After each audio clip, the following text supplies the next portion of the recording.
आज की कहानी है 7 भाइयों और एक बहन की अनोखी कहानी। ये सत्य घटना पर आधारित है। तो चलिए कहानी को शुरू करते हैं। हजारों वर्ष पूर्व झारखंड के दक्षिण छोटा नागपुर के प्रसिद्ध 7 भाई और एक बहन की कहानी पीढ़ी दर पीढ़ी हमारे पूर्वजों के द्वारा नई पीढ़ी को बताई जाती है। इस कड़ी में हमारे बुजुर्गों द्वारा बताई गई यह कहानी मैं आप सभी को सुना रही हूँ, जिसके अवशेष आज भी छोटा नागपुर की धरती पर मौजूद है, जो झारखंड राज्य के रांची जिले में स्थित बुढ़मू प्रखंड के गिंजो ठाकुरगांव नामक गांव में है। बिंदु टोंगरी के नाम से काफ़ी प्रसिद्ध है। मेरी दादी जिस कहानी को सुनाया करती थी, आज मैं इस कहानी को आप सभी के साथ शेयर करना चाहती हूँ। एक राजा के 7 बेटी और एक बेटी थी, जो खुशी खुशी अपना जीवन बिता रहे थे। 7 भाई बहनों में से एकलौती छोटी बहन बहुत ही शांत स्वभाव, आज्ञाकारी एवं संस्कारी थी। उनमें सबसे बड़े भाई का विवाह हो चुका था। 7 भाइयों में से सबसे छोटा भाई एक आंख से अंधा था। छोटे भाई के दिल में अपनी एकलौती बहन के लिए बड़ा ही लगाव एवं प्यार था। एक दिन बड़े राजकुमार अपनी पत्नी और अपने छोटे भाइयों को साथ लेकर अपने खेतों में काम करने चले गए। चूँकि उस ज़माने में खेती-बाड़ी आपसी सहयोग से हुआ करते थे, सभी लोग खेतों में काम करने जाने से पहले अपनी छोटी बहन को खाना बनाने का आदेश देकर घर से निकलते हैं। सातों राजकुमार की बहन अकेली घर पर खुशी-खुशी सबके लिए खाना बनाने के लिए जंगल से सौरौटी का साग को तोड़कर लाती है और बड़े प्यार से सौरौटी साग की सब्जी बनाने से पहले साग को बैंठी से काटती है। बैंठी यानी सब्जी या फल काटने वाला औजार। इसी दौरान वह अपनी उंगली भी काट बैठती है और रक्त की एक तेज धार निकलने लगती है, जिससे उसका पूरा हाथ खून-खून हो जाता है। तब राजकुमारी सोचने लगती है कि क्या करूं, अगर घर के दीवार में खून को पोंछूंगी तो भैया लोग देख लेंगे और चिंता करेंगे, और यदि अपने कपड़े में पोंछूंगी तो भाभी खून लगा कपड़ा देखकर महावरी समझ लेगी और खाना नहीं खाएगी। राजकुमारी इस डर से सब्जी पकाने वाले छाता साग में सारा खून को पोंछकर खून को बहने से रोकती है। फिर इसी खून लगे साग को सब्जी बनाती है। जब उसके सारे भाई और भाभी अपने खेतों से लौटते हैं तो छोटी बहन हमेशा की तरह सभी के लिए साफ थाली में खाना और मिट्टी के लोटे में पानी पीने के लिए देती है, और सभी एक साथ खाना खाने लगते हैं और पके हुए साग को खाकर खाने की जमकर तारीफ करते हैं। और वे सब अपनी बहन से पूछते हैं कि बहन, तुम्हारे द्वारा बनाया हुआ यह साग बहुत बार खाए हैं, परंतु आज बनी सब्जी का स्वाद बहुत ही अद्भुत लगा। बताओ कैसे और क्या-क्या मिलाकर इतना स्वादिष्ट सब्जी बनाई हो। पहले तो राजकुमारी डर से सहम गई कि कहीं भाइयों को पता न चल जाए कि मेरे हाथ की उंगली कट गई है। फिर वह थोड़ी सोचकर बोलती है कि कुछ नहीं भैया, जैसे हमेशा की तरह सब्जी पकाती हूँ वैसे ही बनाई हूँ। राजकुमारी अगले दिन सातों भाइयों के अनुरोध पर फिर से एक बार वही छाता साग की सब्जी बनाती है, परंतु भाइयों को पहले दिन के जैसा स्वाद नहीं मिलता। फिर ऐसा ही अनुरोध 3-4 बार हुआ, लेकिन खून लगे साग का स्वाद उनके मन मस्तिष्क से उतर नहीं रहा था। असलियत जानने की जिज्ञासा सातों भाई और भाभी ने उसे उस दिन के खाना बनाने का तरीका जानने का जिद करने लगे। मजबूरन राजकुमारी को सारी घटना बतानी पड़ी। सच्चाई मालूम होने पर पांचवा भाई, जो बहुत ही लालची किस्म का था, उसने बाकी भाइयों से कहा कि बहन का खून इतना स्वादिष्ट लगा तो इनका मांस कितना स्वादिष्ट लगेगा। यह बोलकर सभी भाइयों के बीच चर्चा करने लगता है। सबसे छोटे भाई को छोड़कर बाकी भाइयों ने राजकुमारी को मारकर उसका मांस खाने को राजी हो गए थे। मांस खाने की सोचकर उन सभी के मुंह में लार टपकने लगता है। भाइयों के मन में स्वादिष्ट खाना खाने के लिए वे कितना लालची बन गए थे, इसका आभास राजकुमारी को हो गया कि किस प्रकार उसके भाई उनकी मांस खाने की लालसा रखते हैं। एक दिन सातों भाई शिकार खेलने के बहाने राजकुमारी को घने जंगल में ले जाते हैं, जहाँ पूर्व से निर्मित 4 केंद्र के वृक्ष पर बने मचान के नीचे पहुँचते हैं, जिस पर अपनी बहन को यह झूठ बोलकर चढ़ने के लिए बोलते हैं कि इस मचान पर जंगली जानवर तुम पर हमला नहीं कर सकेंगे। इस प्रकार सातों भाई अपनी बहन को मचान पर बैठाकर अपना अपना धनुष लेकर शिकार करने का ढोंग करने चले जाते हैं। तब राजकुमारी को पूरा आभास हो चुका था कि आज उसका आखिरी दिन है, लेकिन वह चाहती थी कि उनके भाइयों की इच्छा पूर्ण हो, इसलिए वह मचान पर जाकर बैठ जाती है। फिर सभी भाई केंद्र के वृक्ष पर बने मचान से कुछ दूरी पर स्थित टोंगरी यानी छोटा पहाड़ पर अपने अपने धनुष बाण के साथ पहुंचते हैं और एक चट्टान पर बारी बारी से अपने बाणों को तेज धार प्रदान करते हैं। बाण यानी तीर। टोंगरी के ऊपर सबसे पहले बड़ा भाई अपने तीर को चट्टान से धार करता है और अपनी बहन पर धनुष से निशाना लगाकर तीर छोड़ता है। तभी राजकुमारी पूरी बात को समझ जाती है कि भाइयों का क्या इरादा है और अपनी मातृभाषा में गीत गाने लगती है। बिंदु बिंदु दादा छाती तैक तैक। इस गाना का अर्थ है, अगर जान से ही मारना है दादा तो तीर को सीधे मेरे छाती पर वार करो, इधर उधर क्यों चला रहे हो तीर। फिर सभी भाई बारी बारी से अपनी तीर के धार को तेज करते हैं और राजकुमारी पर निशान लगाकर तीरों को छोड़ते हैं। 6 भाइयों का निशाना खाली जाता है और 7वां भाई, जो सबसे छोटा था, वह तीर चलाने से इनकार कर देता है, क्योंकि उसे अपनी छोटी बहन से बहुत लगाव था और धनुष बाण चलाने में सातों राजकुमार में से सबसे निपुण था। राजकुमारी जानती थी कि उनके सातों भाई में सबसे छोटा भाई बकरियों की तरह लालची नहीं है। राहो भाई छोटे भाई पर पूरा दबाव डालते हुए आदेश देते हैं कि अगर वह तीर नहीं चलाएगा तो वह बहन की तरह उसे भी मार देंगे।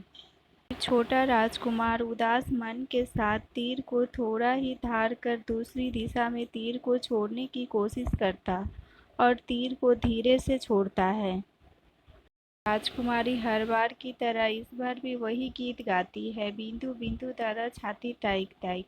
इतने में छोटे भाई का तीर सीधे राजकुमारी के सीने को भेदता है और राजकुमारी की आत्मा शरीर से अलग हो जाती है और उसकी आत्मा उसी स्थान पर भटकने लगती है।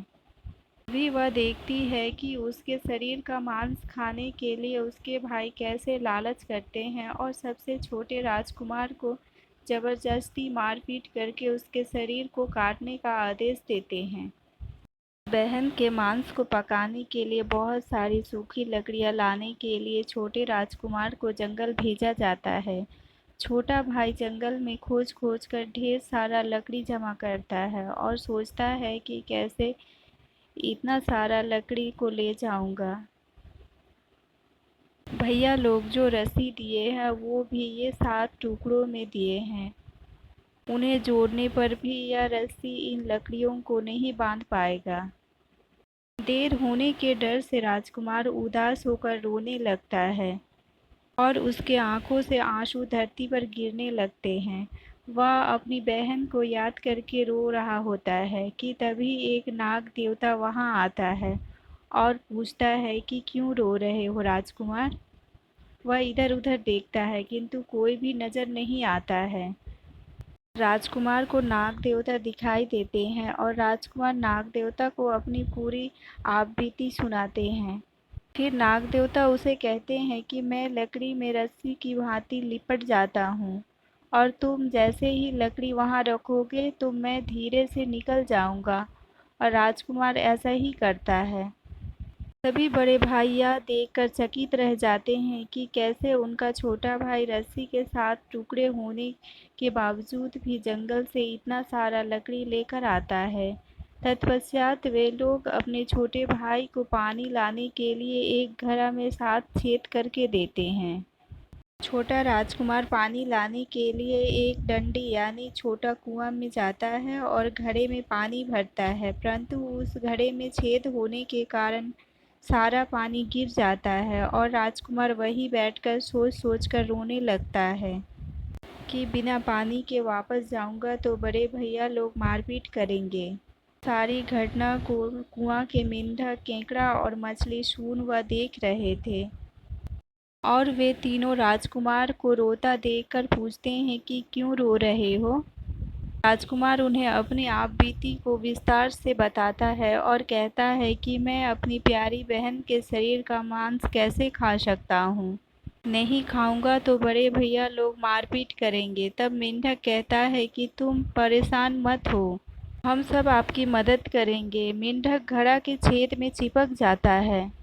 फिर मछली और केकड़ा बोलते हैं कि तुम हमें लेकर चलो, तुम्हारे भाई जब राजकुमारी के मांस को खाएंगे तब तुम मछली को खाना और जब वे हड्डी को खाएंगे तो तब तुम केकड़ा को खाना।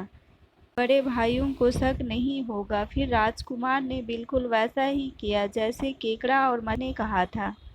रात को जब राजकुमारी का पका हुआ मांस खाने को परोसा गया तब बड़े भाइयों से छिपाकर वह मांस को दीमक के एक टीले में डाल देता है और समय बीतने पर वहां बांस का एक बड़ा सा बूदा यानी झुंड उगता है।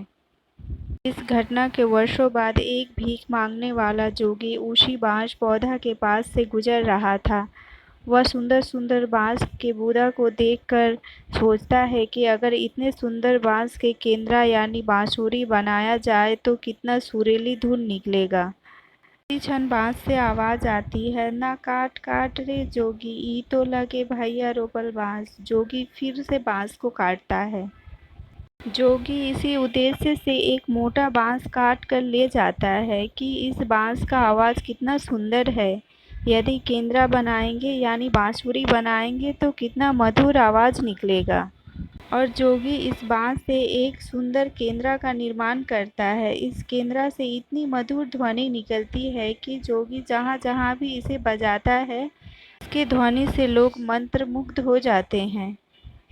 एक दिन जोगी घूमते घूमते बड़े राजकुमार के घर पहुंचता है और अधिक धन के लालच में जोगी जोर जोर से केंद्रा को बजाना शुरू करता है।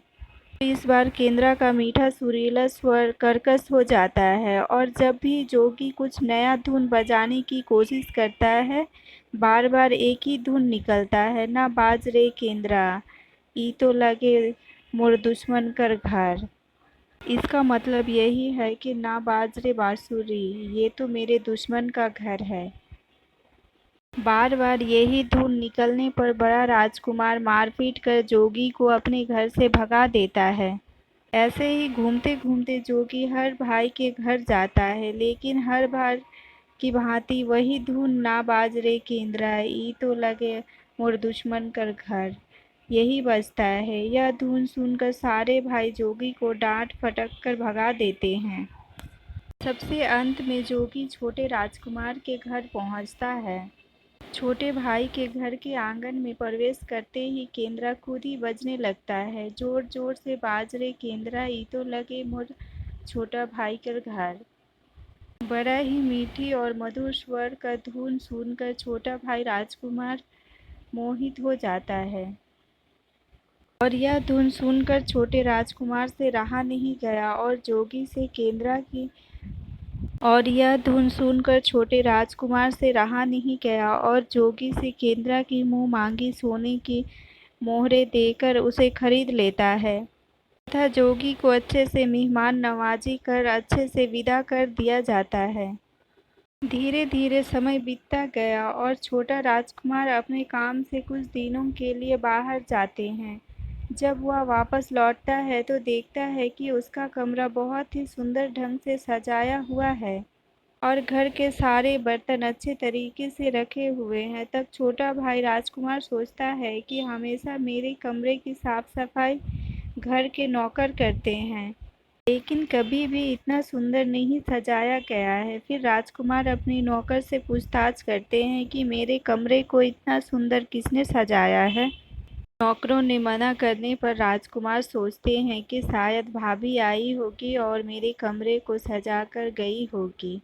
जब भी राजकुमार घर से बाहर काम के लिए जाता, यही घटना हर बार देखने को मिलती और लगातार होने के कारण राजकुमार के मन में जानने की जिज्ञासा उमड़ने लगी थी। आखिर मेरे घर को इतने सुंदर ढंग से कौन सजावट करता है? वह अपने भाई तथा भाभियों से पूछता है और वे लोग भी सजावट करने की बात से साफ मना कर देते हैं। एक दिन राजकुमार सच्चाई का पता लगाने के लिए किसी काम का बहाना कर घर से बाहर जा रहा हूँ बोलकर निकलता है और छुपकर पुनः वापस आकर अपने कमरे में रखे खजूर के गोल यानी मोड़ा हुआ चटाई के अंदर छुप जाता है। कुछ समय इंतजार के बाद राजकुमार देखता है कि एक खूबसूरत सी लड़की केंद्रा से निकलकर कमरे के अंदर आती है और सारे कमरे की साफ सफाई कर वापस उसी केंद्रा में समा जाती है। यह देखकर राजकुमार की आंखें खुली की खुली रह जाती है, चूँकि उस लड़की की शक्ल राजकुमार की छोटी बहन के जैसे ही थी। राजकुमार अगले ही दिन फिर से एक बार उसी प्रकार छुप जाता है और जैसे ही वह सुंदर लड़की पूरे कमरे की साफ सफाई का काम खत्म करके वापस केंद्रा में जाने ही वाली होती है, तब छोटे राजकुमार उस लड़की का हाथ पकड़ लेते हैं और तुरंत केंद्रा को जला देते हैं। इसके बाद वह लड़की हमेशा के लिए मानव रूप में परिवर्तित हो जाती है और दोनों भाई बहन खुशी खुशी अपना जीवन यापन करते हैं। आज भी हर गांव में आषाढ़ी पूजा के दिन बकरा काटा जाता है और पूरे गांव के घरों में प्रसाद के रूप में बकरा का मांस खाया जाता है और सतबैनी नामक पूजा स्थान पर वही सरौटी साग को चढ़ाया जाता है। सच्ची घटना पर आधारित 7 भाई और 1 बहन की कहानी आप सभी को कैसी लगी? अच्छी लगी है तो चैनल को लाइक और सब्सक्राइब करें।